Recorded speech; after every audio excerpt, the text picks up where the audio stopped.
እሺ ሰዎች ዛሬ ስለዚህ ነገር ማውራት አለበት። በአውሮፓ ምንድነው እየተፈጠረ ያለው? አውሮፓ በእሳት እየነደደች ነው። በትክክል ነው የሰማችሁ። እናም እያካበርኩኝ አይደለም። ይህን ቪዲዮ ብቻ ተመልከቱ።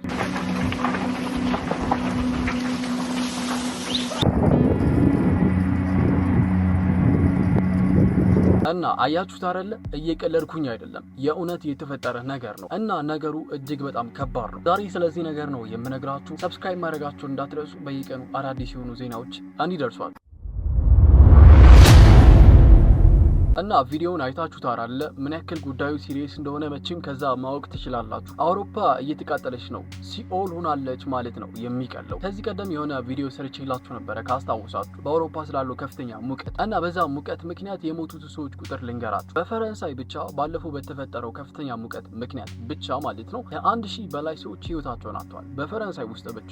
እና ይህ ቁጥር አይግረማችሁ። በጀርመን ደግሞ በዛው በተመሳሳይ ሰዓት በተፈጠረ ከፍተኛ ሙቀት ምክንያት 5000 በላይ ሰዎች ህይወታቸውን አጥተዋል። በጣም ከባድ ነው። 5000 በጣም ብዙ ነው። እና የሚገርመው ፓርት ምን መሰላችሁ? ያኔ ሙቀት ብቻ ነበር የነበረው እና ይህን ያክል ሰዎች በሙሉ ሞቱ። አሁን ግን ሙቀት ብቻ አይደለም ያለው፣ ሰደድ እሳት ነው በእሳት ያለው። ይህን ቪዲዮ አይታችሁታል፣ ቅድም አሳይቻችኋለሁ። ይሄ ነገር የተፈጠረው በስፔን ውስጥ ነው፣ በአውሮፓ በምትገኘው ስፔን። እና ነገሩ ገና ከመጀመሩ በጣም አስከፊ የሆነ ደረጃ ላይ ደርሷል። በዚህ እሳት ምክንያት እስካሁን 12 ሰዎች ህይወታቸውን አጥተዋል። ከ23 በላይ ሰዎች ደግሞ ጠፍተዋል ማለት ሞተውም ሊሆን ይችላል፣ አልሞቱም፣ ምንም ነገር አይታወቅም ማለት ነው። እናም ነገሩን በጣም አስገራሚና አሳዛኝ የሚያደርገው ነገር ከነዚህ ከሞቱት ከ12ቱ ሰዎች መካከል 4ቱ የሞቱት መኪና ውስጥ እንዳሉ ነው። በመኪና ሊያመልጡ ሲሞክሩ ነው እሳቱ ደርሶባቸው ህይወታቸውን ያጡት እዛው መኪና ውስጥ። ሌሎቹ 8ቱ ደግሞ ከመኪናቸው ወጥተው ለማምለጥ ሲሞክሩ እሳቱ ደርሶባቸው ነው ህይወታቸውን ያጡት እና ሩጠው ራሱ ማምለጥ አልቻሉም። እና ምን ያክል ሰደድ እሳቱ ፍጥነት እንደነበረው ከዚህ ማወቅ እንችላለን። እና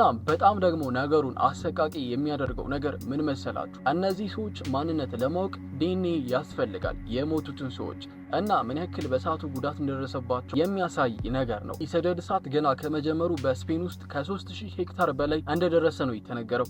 በጣም ሰፊ ነው። ሰው ከዚህ ነገር ሁሉ ዋናው አውሮፓ በእሳት ከፍተኛ የሆነ የሙቀት ችግር ውስጥ ነች። ከሙቀት አልፎም ሰደድ እሳት በአንዳንድ ሀገራቶች እየተከሰተ ነው የሚገኘው። ለማንኛውም ይህን ነገር እዚህ ጋር ንቋጨውና በዚህ ነገር ላይ አዳዲስ የሚፈጠሩ ነገሮች ካሉ ልክ እንደተለመደው የማሳውቃችሁ ይሆናል። ቀድሞ የማሳወቂያ ምልክት እንዲደርሳችሁ፣ የዜና ቪዲዮዎች እንዲደርሷችሁ ሰብስክራይብ ማድረጋችሁን እንዳትረሱ። ይመቻል።